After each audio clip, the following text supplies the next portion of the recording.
want us to meet up where one person could be wearing a wire, we all go to jail? Yeah. Like, that was kind of, Stringer didn't understand that it only take one wire. Mm-hmm. We all go to jail. Right. You don't do a co-op where all the leaders of all these drug crews meet up at the same time. Right. Kind of stupid. You put them all in the barrel for Omar too. Right. Easy. So, but that kind of lets you know how Stringer he didn't base what they were doing as far as selling dope and being his crime family.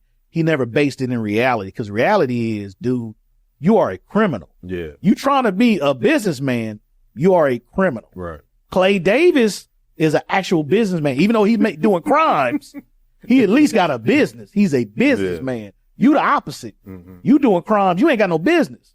Yeah. You just doing crimes. Now later on, of course, they started little company and stuff like that, but that's later on. But getting back to episode 4, hard cases. So Frank finds out about the cameras that Ziggy and Nick stole, right? And he pissed off. Mm-hmm. He big pissed off. They take the cameras to Gleekus. Gleekus is like a dude he fences stuff that people steal and stuff like that. And I'm assuming that everybody kind of deals with him to a certain extent with stuff that they steal. Mm-hmm. So they start doing business with Gleekus. Ziggy doesn't really understand that to get respect, you have to be a respectful person. I feel like Ziggy has like a short man complex. Because I feel like his whole thing was nobody respected him. Yeah. From the docs to his dad to his cousin to even now Gleekus. Gleekus kind of looked at him like, Gleekus was more or less like, I'd rather just deal with your cousin. I want to talk to him. Right. I don't want to talk to you. Ziggy didn't like that because Ziggy was the one who actually made the connection. Mm-hmm. Initially, Ziggy was the connect man with White Mike and Gleekus and all these dudes. His cousin, Nick, was kind of a square who was just working a 9 to 5. Mm-hmm. Ziggy actually got him into the street stuff. Yeah. But Ziggy didn't have the respect Nick had. And he had the smarts to know how to move. And he had the smarts. Why do you think that Nick, not even being in the streets, had more respect from people than Ziggy did? Because of the way he treated people. He didn't go in there acting all crazy like Ziggy did. Goofy. Yeah. Taking pictures of his penis. Yeah. And taking pictures. He's taking pictures of Gleekus too.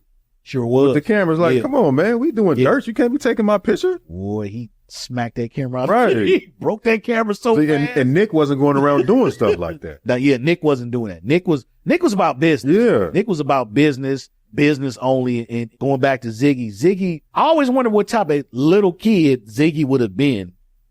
Because if he acting like this at 20 something, what was he at 10 years old? Probably wild back then too. Like, you can't control him now. Right. Even his father really couldn't control him. Right. Because at one point his dad said, Ziggy's not going to listen to me. He going to do what he want to do. And the crazy part about it is that a lot of people didn't even know that Ziggy was Frank's son. That's true. Because I can't remember what episode it was. They were at the port on the docks, and Frank told Ziggy that he was fired. And Ziggy started laughing and walked away. Yeah, I remember that. And somebody else that was there was like, why is he laughing? He think it's funny that he just got fired? He's like, man, he ain't fired. That's his son. That's his son. It's like, oh. Yeah, it was like people didn't even back know. The next day. Right. Yeah. So now we get to the point where Avon is cooperating, basically snitching on the guard, whose name is Tillman, to get his sentence reduced. Right. Which is a smart play because even though he's snitching, it's against a guard. So I don't think prisoners really count that as real snitching because it's against a guard. And there's one guard that's there at the meeting. He knows Avon is setting all this up. Yeah. He like, y'all falling for this. Yeah, the black dude. The black dude. Like, Avon is the one who's setting y'all just let him set this dude up like this. Mm-hmm. But Avon is doing it the right way. Mm-hmm. You know, he's doing it the legal way. Right. He's setting the guard up in the legal way to where the guard can get fired. He try to bring D'Angelo in on that too. Yeah, he tried to bring D'Angelo in, and that's what kind of messed up their relationship too, because D'Angelo's like, I don't want no parts. Yeah. Even against a guard. Right. Whatever you got going on, leave me out of it. Mm-hmm. I don't want nothing to do with it. And that also made Avon go, okay, we really got to deal with this D'Angelo issue. Like, he don't even want to help me take down a guard. Right. Like, and shave some years off of his sentence. And shave some years off his own sentence, which they were trying to get him from 20 to 10. Mm-hmm. Time served, he might have to do 85%. That's 7-8 years. Yeah. So Brianna, his mama, and Avon, and even Stringer, they were trying to figure out why he just don't want to cooperate and do this. Mm-hmm. Why do you think D'Angelo couldn't just get with the program and just do the time they were trying to get reduced? Why do you think he was cool with doing 20 as opposed to helping him get his sentence down to 10 or 8? He didn't want nothing to do with them no more. He was just done. Was done. Yeah. But he was just trying to get as far away from them as possible. That's crazy. Had he not been blood, maybe that's a possibility. But you blood. Right. Ain't no getting away from them. Right. I don't think he understood that part.